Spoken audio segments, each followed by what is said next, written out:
কি গো রূপালি, আজকাল তো তোমার চেহারাই দেখা যায় না।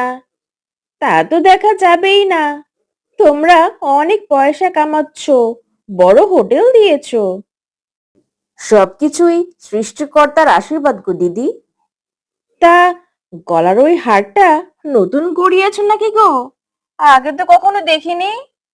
গত মাসে তোমার দাদা এটা আমাকে গড়িয়ে দিয়েছে। আসলে হোটেলে ভালো ব্যবসা হচ্ছে, টাকা পয়সার কোনো অভাব নেই, তাই তো নতুন কিছু সোনা বানালাম। ভালো ভালো। কোথা থেকে রাস্তার এক মেয়েকে কুড়িয়ে এনে একেবারে বড় লোক হয়ে গিয়েছো। তোমাদের ভাগ্য আছে বলতে হবে। এমন করে কেন বলছো দিদি? লক্ষ্মী তো আমার ঘরেরই মেয়ে। আমি জানি, মেয়েটাকে তুমি আগে দু চোখে সহ্য করতে পারতে না। যখন থেকে ফিশ ফ্রাই বিক্রি শুরু করলো, তখন থেকেও তোমাদের নয়নের মণি হয়ে উঠেছে। কি হয়েছে দিদি? তুমি কেন পায়ে পা দিয়ে ঝগড়া করতে চাইছো বলো তো? আরে ধুর, আমার ঘাড়ে কয়টা মাথা যে তোমার সাথে ঝগড়া করব? তোমরা কত ধনী, আর আমরা আগের মতোই গরিব রয়ে গেছি। তোমাদের সাথে আমাদের আর যায় না গো। তুমি আমাকে ভুল ভাবছো দিদি। সময় করে একদিন বাড়িতে এসো, দেখবে আমরা অনেক গল্প করব।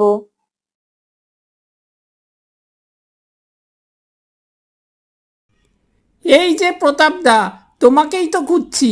বাহ, আজ তো দারুণ মাছ এনেছো। আমার অনেক মাছ লাগবে গো প্রতাপদা। কেন রে, এত মাছ দিয়ে তুই আবার কি করবি? জমিদারের মেয়ের বিয়ে ঠিক হয়েছে গো। কয়েক হাজার ফিশ ফ্রাইয়ের অর্ডার এসেছে গো। তাই নাকি রে? তোর কপাল তো খুলে গেছে। নিয়ে যা, তোর যত মাছ লাগে তুই নিয়ে যা। হ্যাঁ গো, আজ সকাল সকাল তোমার দোকানে সব মাছ বিক্রি হয়ে গেল। যাও, বাড়ি চলে যাও। আমি বরং মাছগুলো নিয়ে কেটে ধুয়ে পরিষ্কার করি।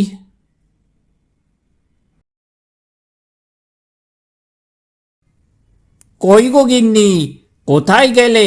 এসে দেখো আজ কি কাণ্ড হলো। বাড়ি ফিরে এমন গাধার মতো চিৎকার করছো কেন? লোকে তো ভাববে ডাকাত পড়েছে। কি ব্যাপার কানা, কি বলো তো? আজ এত রেগে কেন আছো? রেগে থাকবো না তো কি করব?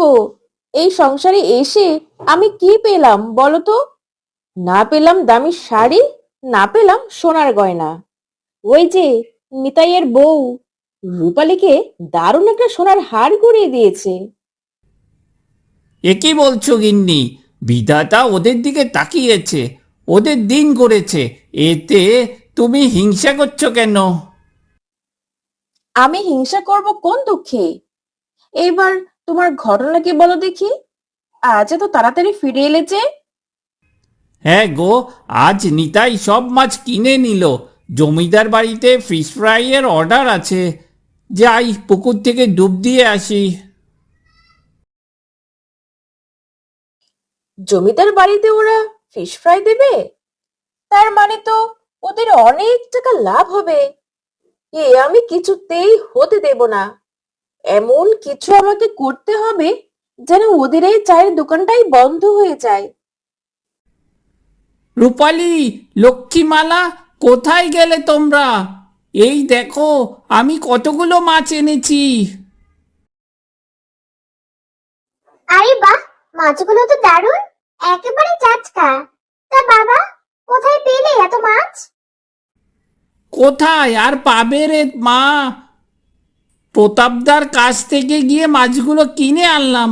নে, মাছগুলো এবার তোরা সবাই মিলে ভালো করে কেটে ফেল। কিন্তু অনুষ্ঠান তো কালকে। আজকে এতগুলো মাছ আমরা কোথায় রাখবো বলো তো? চিন্তা করো না কাকিমা, এই মাছগুলোকে ভালো করে মশলা দিয়ে মাখিয়ে রেখে দিলেই সতেজ থাকবে।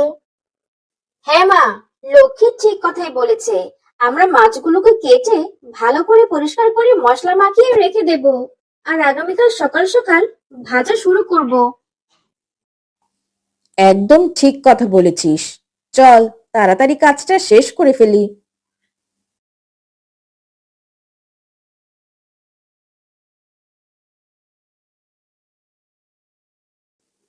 ওই তো সারাদিন মাছগুলোকে কেটে বেছে পরিষ্কার করে মশলা দিয়ে মাখিয়ে রান্না করে রেখেছে।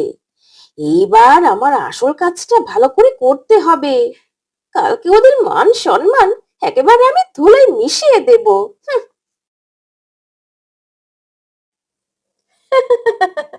আমার কাজ একদম শেষ। বেশি করে লবণ আর ঝাল মাখিয়ে দিয়েছি। জমিদার মশাই কালকে ওদেরকে আর আস্ত রাখবে না। এই খাবার কালকে কেউ খেতেই পারবে না।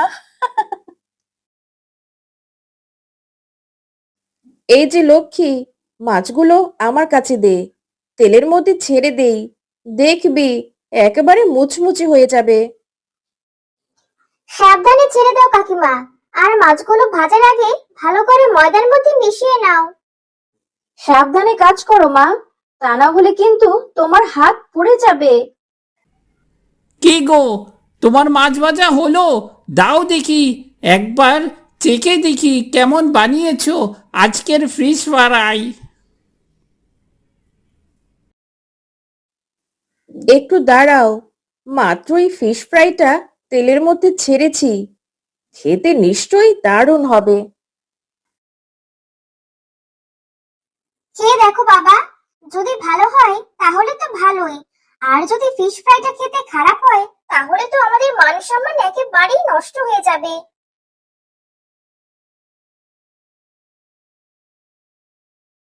ওয়াক থু, এ কি করেছিস তোরা? হায় হায়, এ কি সর্বনাশ হয়ে গেল! এই মাছ তো লবণ আর নুনের জন্য মুখে দেওয়া যাচ্ছে না। এত মশলা কেন দিয়েছিস তোরা? এ কি বলছো তুমি? আমি নিজের হাতে মশলা দিয়েছি। কাকিমা তো তখন সামনে ছিল। ঝাল আর মশলা তো সবসময় ঠিক মতোই দেওয়া হয়েছিল। এখন কি হবে? দুপুরের মধ্যে তো জমিদারের মেয়ের বিয়েতে এই ফিশ ফ্রাইগুলো পাঠাতে হবে, তা না হলে তো আমাদের সর্বনাশ হয়ে যাবে। চিন্তা করো না কাকিমা, আমার মাথায় একটা বুদ্ধি এসেছে। চলো আমরা সবাই মিলে টমেটোর চাটনি বানাই। আমাদের বাগানে তো অনেকগুলো টমেটো হয়েছে।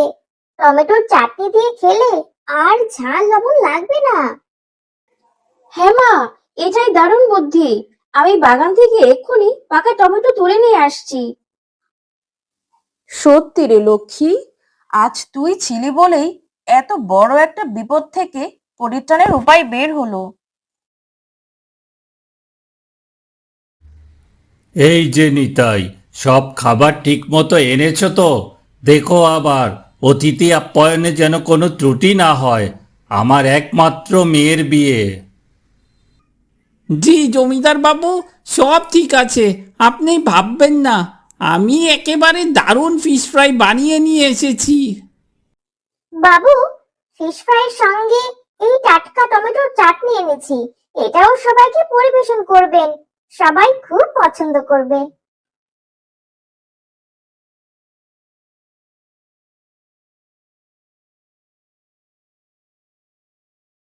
বাহ, কি মুচমুচে ফিশ ফ্রাই! আর এই টমেটোর চাটনি তো একেবারে অসাধারণ। নিতাই, তোমার আজ আমার মন রাখলে। এত সুস্বাদু ফিশ ফ্রাই আমি অনেক দিন খাইনি। সবই লক্ষ্মীর বুদ্ধির জন্য বাবু।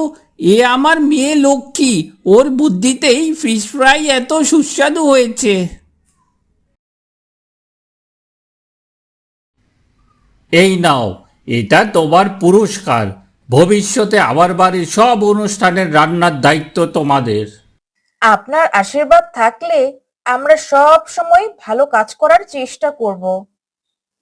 এ কি, এত লবণ আর ঝাল মিশিয়েও ওদের কিছুই হলো না, উল্টে আরো পুরস্কার পেয়ে গেল।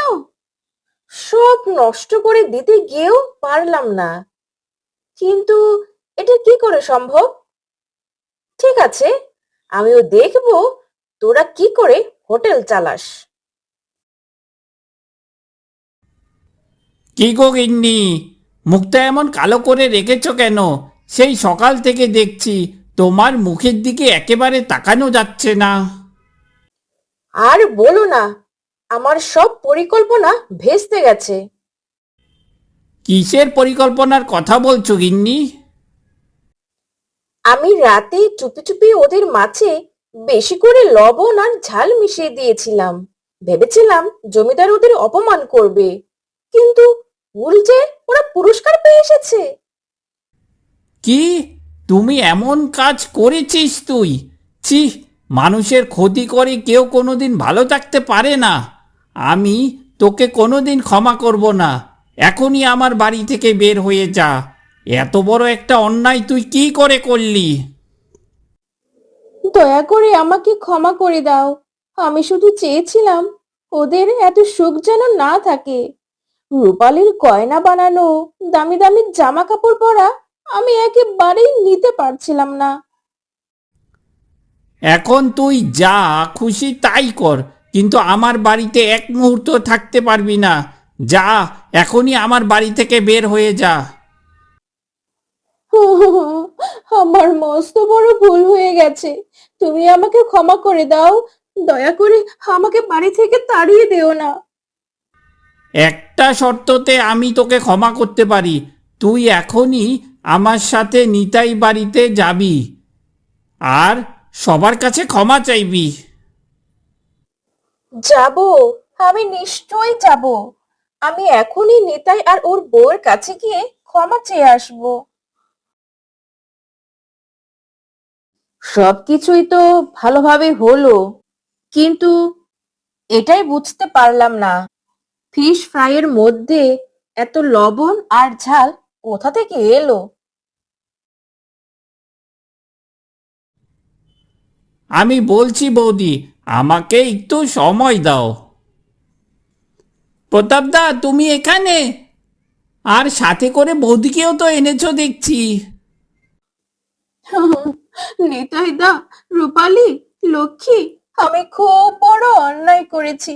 হিংসার বশে তোমাদের মাছে বেশি করে লবণ আর ঝাল মিশিয়ে দিয়েছিলাম।